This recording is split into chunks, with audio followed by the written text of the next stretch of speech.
नमस्कार, मुहामुही में आपका स्वागत है। इस कार्यक्रम में हर हफ्ते हम ऐसी किसी कद्दावर हस्ती से मुहामुही बात करते हैं जो हमारे देश और राज्य के लोगों की जिंदगी पर किसी न किसी रूप में असर डाल रहे होते हैं।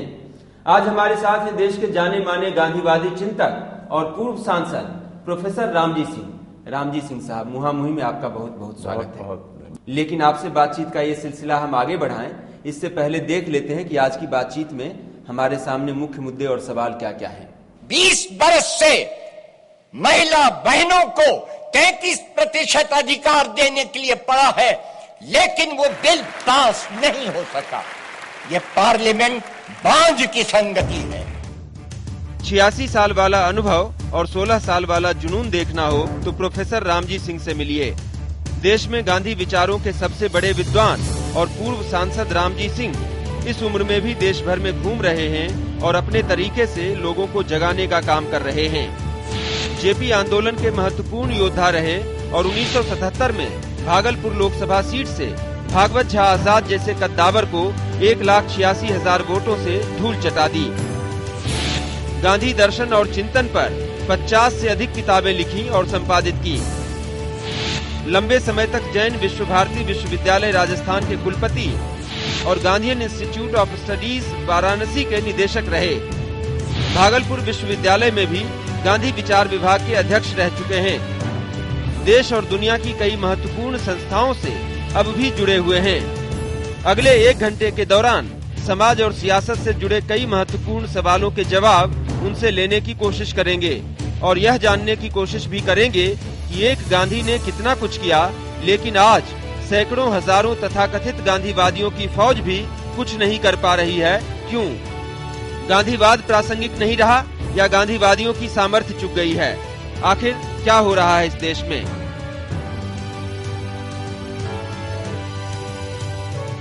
सबसे पहला सवाल तो मैं आपसे यही पूछ लेता हूँ कि एक गांधी ने कितना कुछ किया, लेकिन इस वक्त देश में सैकड़ों हजारों गांधीवादी मिलकर भी कुछ नहीं कर पा रहे हैं। क्यों?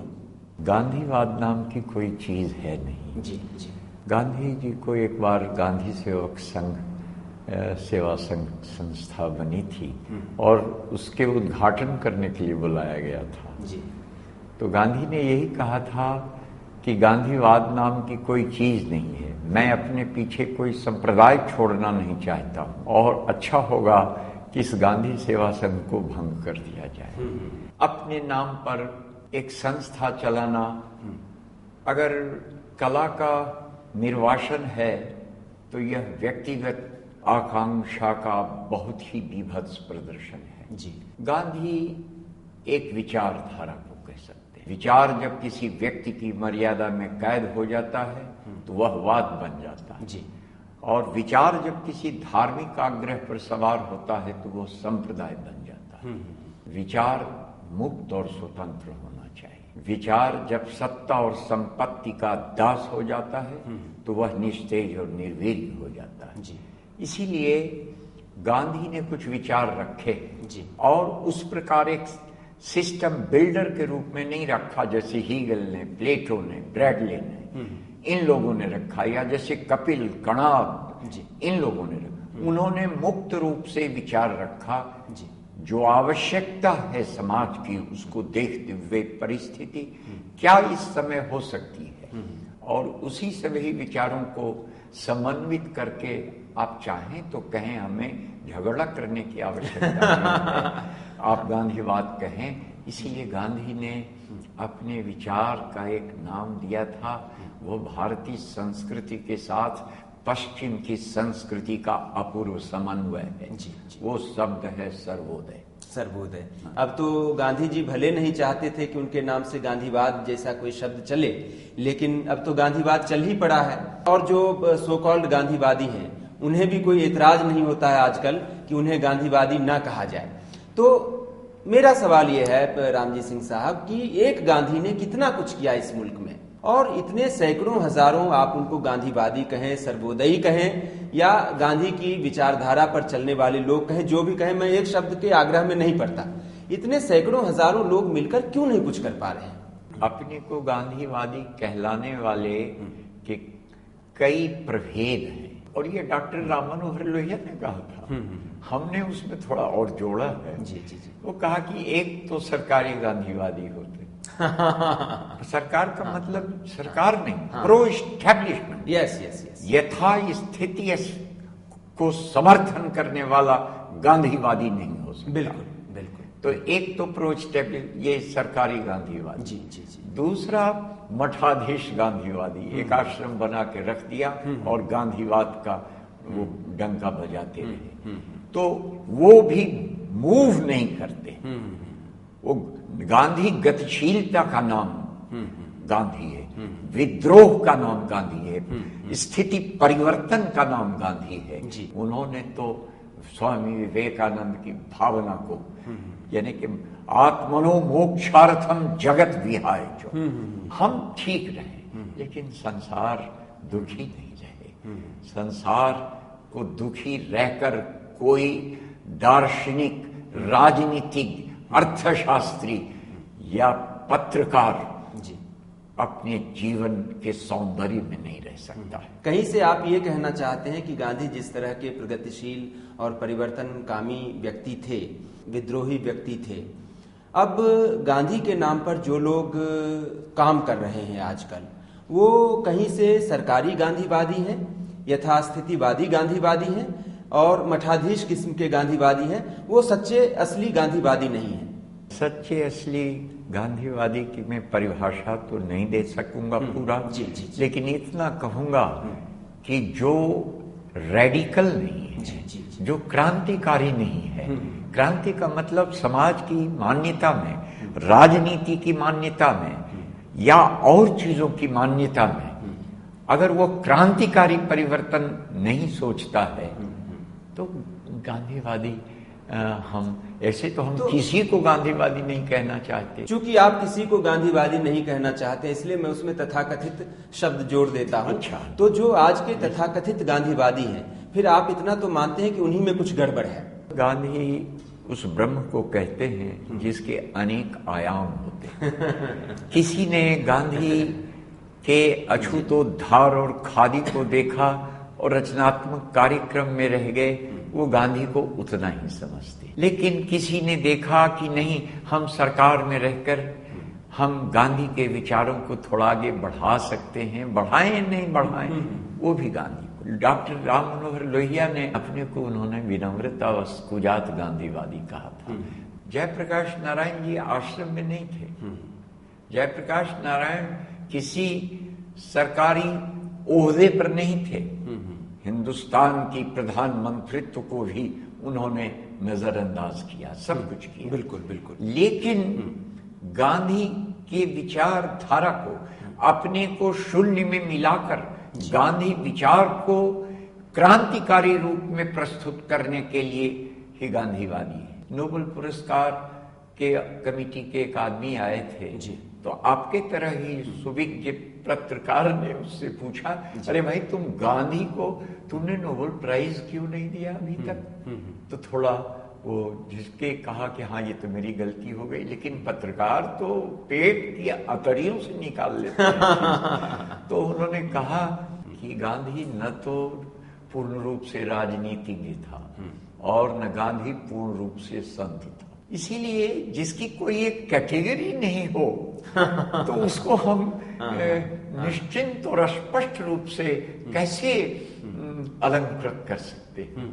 लेकिन अगर मैं रहता तो उसको उत्तर देता, Gandhi was a saint and a warrior. जी, वो संत भी था और संघर्षशील योद्धा भी था। तो इसीलिए हमने ये आपसे केवल इतना ही कहा कि ये लोग जो हैं उन्होंने एक पक्ष को देखा। गांधी जब प्राकृतिक चिकित्सा का एक शिक्षक होता है तो गांधीवादी है। गांधी जब स्त्री के साथ ब्रह्मचर्य का प्रयोग करता है तो भी गांधीवादी। गांधी जब समाज सुधार में उनका प्रण था कि जिस मंदिर में अछूतों को प्रवेश का अधिकार नहीं है उस मंदिर में मत जाना। लेकिन पुराने तर्ज की कस्तूरबा देवी थी, वो महादेव देसाई के साथ चली गई जगन्नाथपुरी आश्रम में, और गांधी को जब मालूम हुआ कहा अभी निकल जाओ। गांधी इसको कहते हैं क्रांतिकारिता को गांधी का। इसीलिए चाहे समाज का, चाहे राजनीति का प्रश्न हो, चाहे स्वास्थ्य का प्रश्न हो, चाहे मशीनरी का, यंत्रों का प्रश्न हो, इवन पत्रकारिता में भी गांधी क्रांतिकारी थे। बिल्कुल बिल्कुल, मैं जानता हूं रामजी सिंह साहब कि गांधी पर आप बहुत कुछ बोलना चाहते हैं। हिंदुस्तान में गांधी विचारों और गांधी के बारे में आपसे ज्यादा जानने वाला कोई नहीं है। लेकिन मैं ये सारे सवाल आपसे इसलिए कर रहा हूं क्योंकि मैं कुछ चीजों को आज की राजनीति और आज जिस किस्म के समाज में बदलाव की जरूरत है और जिस किस्म के नेता की जरूरत है, मैं उस चीज से इसको रिलेट कर पाऊं। मैं ये समझना चाहता हूं कि गांधी को विदेशियों से लड़ना था और आज के जो गांधीवादी, आंशिक आप कह लें, टुकड़ों टुकड़ों में जो गांधीवादी हैं, उन लोगों को अपने ही लोगों से लड़ना है। वो लड़ाई ज्यादा मुश्किल थी या ये लड़ाई ज्यादा मुश्किल? गांधी केवल विदेशियों से लड़ना ही नहीं जानता था, वह भारत के अंधविश्वास और रूढ़िवाद में पड़े हुए वो जो धर्मद्वयी पाखंडी थे उससे भी लड़ना जानता था। कितना किया उन्होंने, जाति प्रथा को मिटाने के लिए किया। उन्होंने अछूतों के ऊपर जो निर्मम थे, समझिए, उसके लिए उन्होंने कितने अनशन किए। निश्चित रूप से। लेकिन मैं ये समझना चाहता हूं कि ठीक है, वो आप एक दूसरे पक्ष की भी बात कर रहे हैं, मैं उनकी जो राजनीतिक लड़ाई थी मैं उसकी बात कर रहा हूं। उनको अपनी राजनीतिक लड़ाई विदेशियों के खिलाफ लड़नी पड़ी और अब के जो टुकड़े टुकड़े गांधीवादी हैं उनको अपनी राजनीतिक लड़ाई अपने ही देश के लोगों के खिलाफ लड़नी पड़ रही है। वो लड़ाई ज्यादा मुश्किल थी, ये लड़ाई ज्यादा मुश्किल है? सबसे पहली बात तो जो स्वार्थ के लिए राजनीति करता है वह सब कुछ हो सकता है, भगवान हो सकता है, गांधी का विचारक नहीं हो सकता है, गांधी का अनुसरण करता नहीं हो। तो आपको इस देश में इस वक्त कोई पक्का गांधीवादी नजर आता है? तब के छोटे छोटे हैं जी। कुछ हैं, कई तरह के हैं जिनको, जो इस रूप में हैं उस रूप में हैं। कुछ समाजवादी भी हैं, कुछ सर्वोदय, सर्व सेवा संघ सर्वोदयवादी भी हैं। ऐसी बात नहीं है। तो ऐसे 2, 4, 5 लोगों का नाम आप ले सकते हैं जो हिंदुस्तान के समाज को और हिंदुस्तान की सियासत को बदलने का मादा रखते हैं गांधी की तरह से? राजनीति में तो नहीं है। चूंकि राजनीति आज स्वार्थ की राजनीति हो गई है। जैसे मुझे लीजिए आप, मैं तो एक शिक्षक 1977 के आम चुनाव में, जब इमरजेंसी में 21 महीने जेल के शीशों के अंदर रहकर बाहर आया था, जयप्रकाश जी ने कहा था संपूर्ण क्रांति की लड़ाई, ये इलेक्शन जो है रेफरेंडम है और this is a continuation of संपूर्ण क्रांति। तो हमारे जैसा आदमी, बिहार के भूतपूर्व मुख्यमंत्री कद्दावर से कद्दावर नेता, कभी हम सोच नहीं सकते मैंने उनको हराया। हिंदुस्तान की जागृत जनता ने उन्हें 1,86,000 वोटों से हरा दिया। लेकिन आज मैं सच कहता हूं कि मैं अपने गांव में खड़ा हूं पंचायत के चुनाव में, तो शायद मेरी जमानत जब्त हो जाएगी। राजनीति बिनु धन बिनु धर्मा, हरहि समर्पे सब सत्कर्मा। आज तो जुदा हो दीन सियासत से तो रह जाती है चंगेजी, इकबाल ने कहा। इसलिए हमको लगता है कि राजनीति में गांधीवादी अगर रहते तो हिंदुस्तान में राइट टू वर्क रहता, जिसे मैंने पार्लियामेंट में धृष्टता की थी। जैसे लैटिनी अमेरिका में आपको सुन के खुशी होगी कि जो बोल्शेविक रशिया, जो चाइना में कम्युनिस्ट भाइयों ने किया, दक्षिण अफ्रीका के छोटे अविकसित राष्ट्रों ने भी कई जगह right to work, right to health, right to education दिया। हम कितने पीछे हैं? हम कैसे कहेंगे ये गांधी के सच्चे वारिस हैं? और गांधी का अर्थशास्त्र भी नहीं ये कर रहे हैं।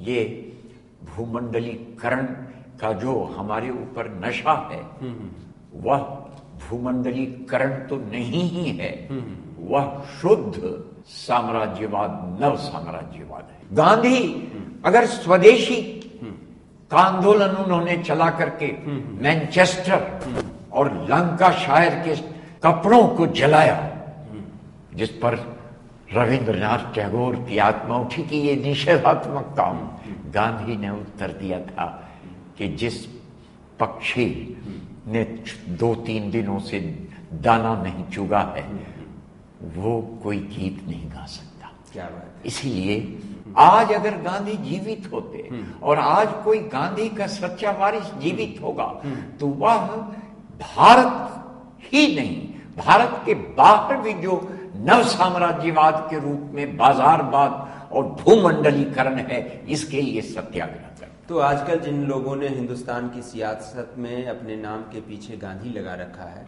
उन लोगों का गांधी से दूर दूर तक कोई वास्ता नहीं, उनके विचारों से, सरोकारों से। मैंने आपसे कहा है, जैसे मैंने आपको कहा गांधी जी की मृत्यु के पश्चात जो सभी गांधीवादी मिलकर के एक संस्था बनाए थे, वो अखिल भारतीय सर्वोदय समाज और एक है सर्व सेवा संघ। ये गांधी जी की जो मैंने व्याख्या की, इस पर चलने की कोशिश करते हैं। सफलता अभी शून्य के बराबर है।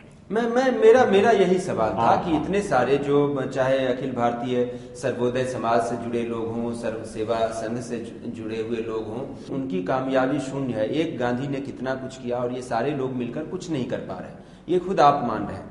तो यही मैं समझना चाहता हूं कि आखिर ये कैसे हुआ कि उनके सामने चुनौतियां बड़ी थी, ताकतें बड़ी थी, साम्राज्यवादी शक्तियां थी, दूसरे लोग थे, अब हमारे सामने अपने लोग हैं, इसके बावजूद हम इस लड़ाई में अगर नाकाम हुए हैं तो क्यों नाकाम हुए हैं? बहुत गंभीर प्रश्न है जी। और इसका उत्तर बहुत आसान मेरे लिए देना नहीं है। जी।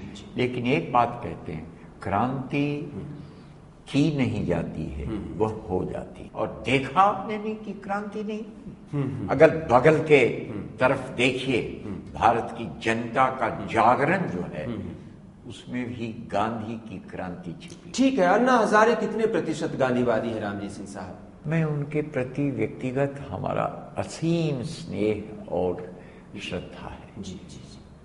लेकिन उनकी स्ट्रैटेजी कैसी है, उसका उत्तर तो आप जानते ही। नहीं, ठीक है, मैं रामजी सिंह साहब आपकी सारी बातों से सहमत हूं, लेकिन मैं स्पेसिफिक सवालों का स्पेसिफिक जवाब चाहता हूं। अन्ना हजारे कितने प्रतिशत गांधीवादी हैं? देखिए, प्रतिशत का हिसाब तो कोई बनिया लगा सकता, 5%, 10%, और 20%। मैं शिक्षक। जी।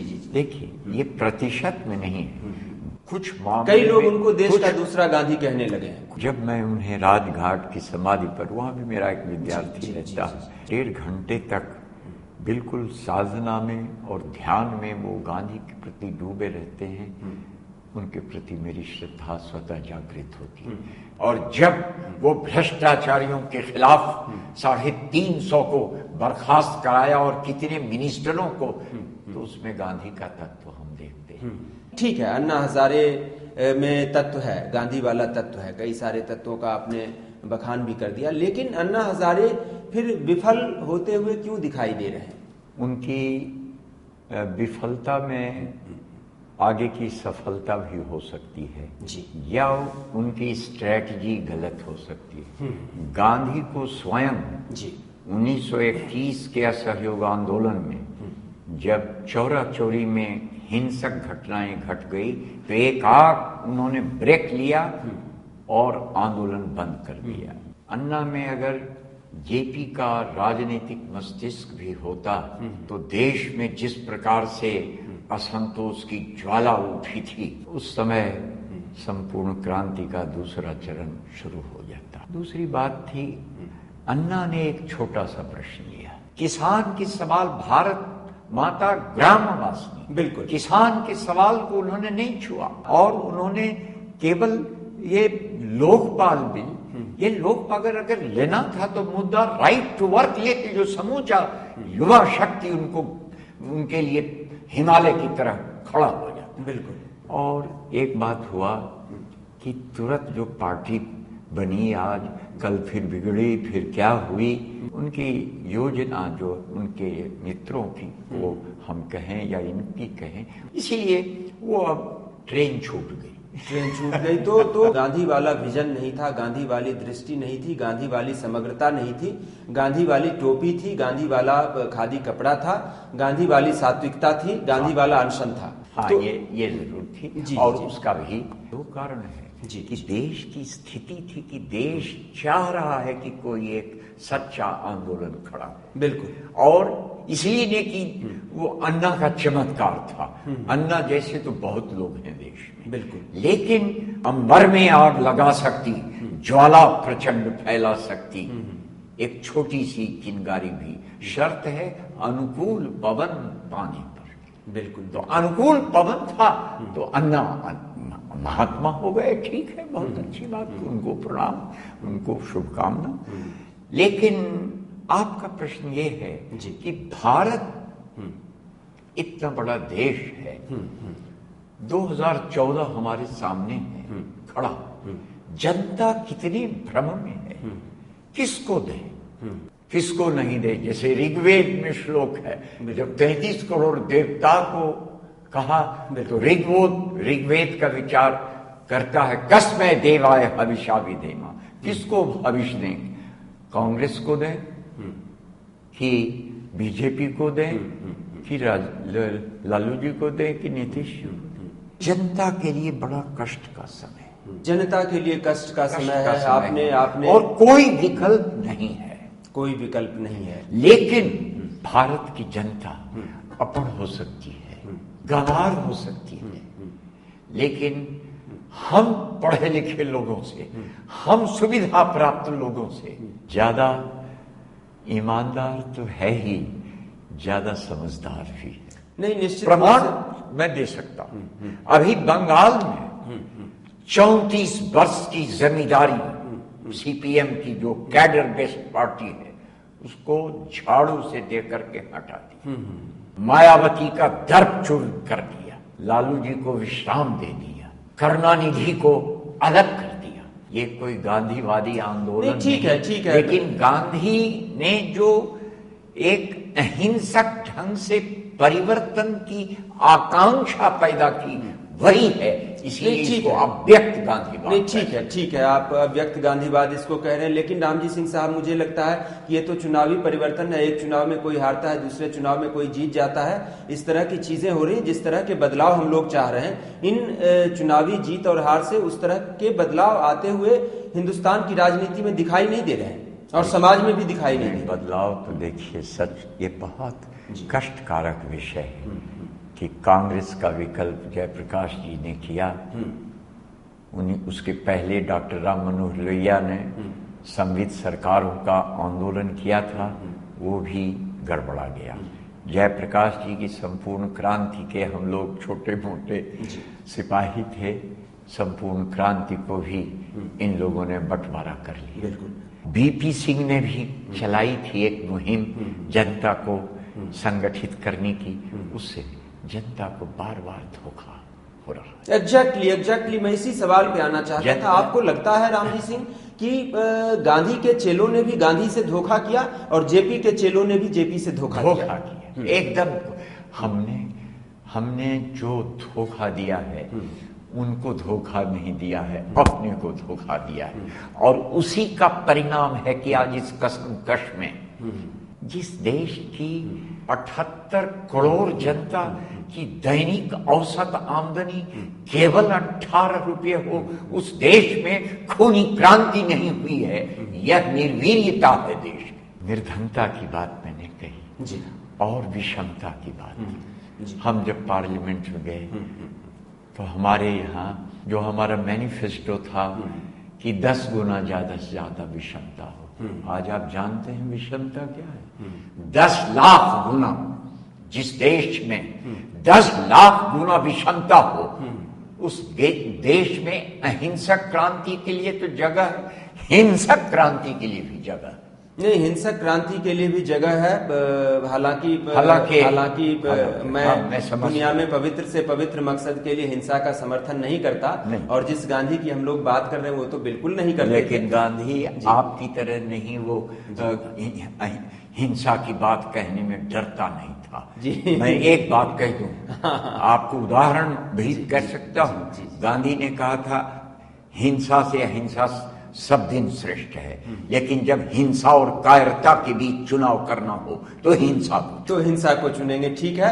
और violence is better than cowardice. बिल्कुल, मैं हिंसा कभी पक्षपाती नहीं, ये ठीक है, ये हिंदुस्तान का देखिए जनमानस बोल रहा है। जब विसंगतियां बढ़ती जाएंगी और उनका समाधान नहीं दिखेगा, जब गरीबों और अमीरों के बीच समानता बढ़ती जाएगी, तो इस तरह के विचार आएंगे सामने। इन विचारों को कोई रोक नहीं सकता है, सहज स्वाभाविक विचार है।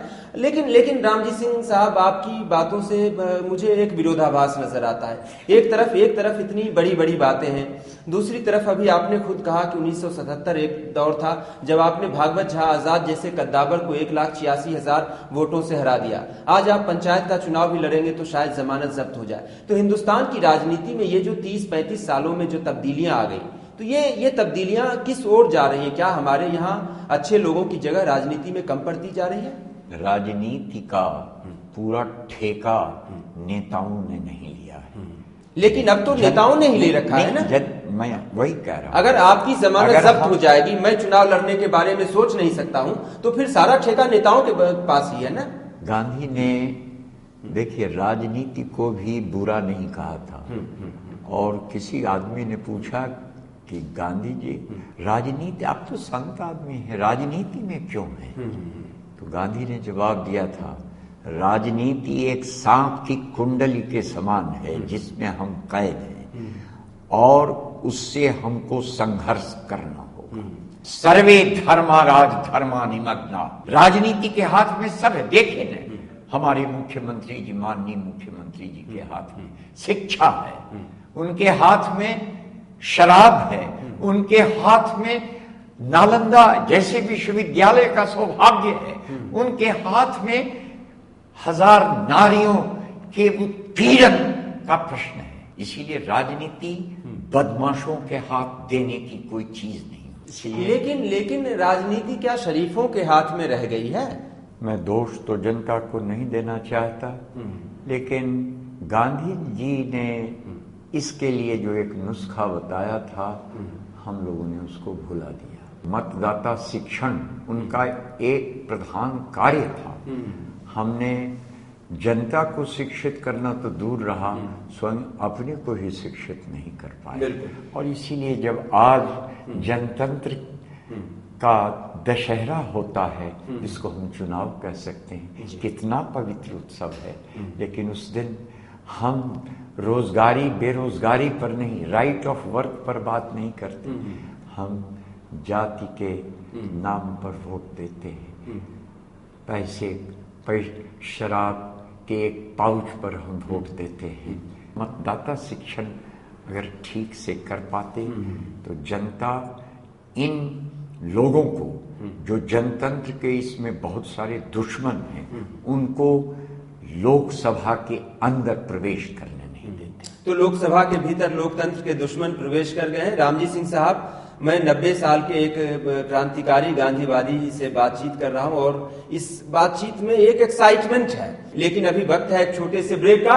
ब्रेक के बाद लौटेंगे तो रामजी सिंह साहब से पूछेंगे कुछ और सीधे सवाल, नुकीले सवाल, पहले सवाल, और वो चंद सवाल जिनके जवाब हम सिर्फ हाँ या नहीं में लिया करते हैं।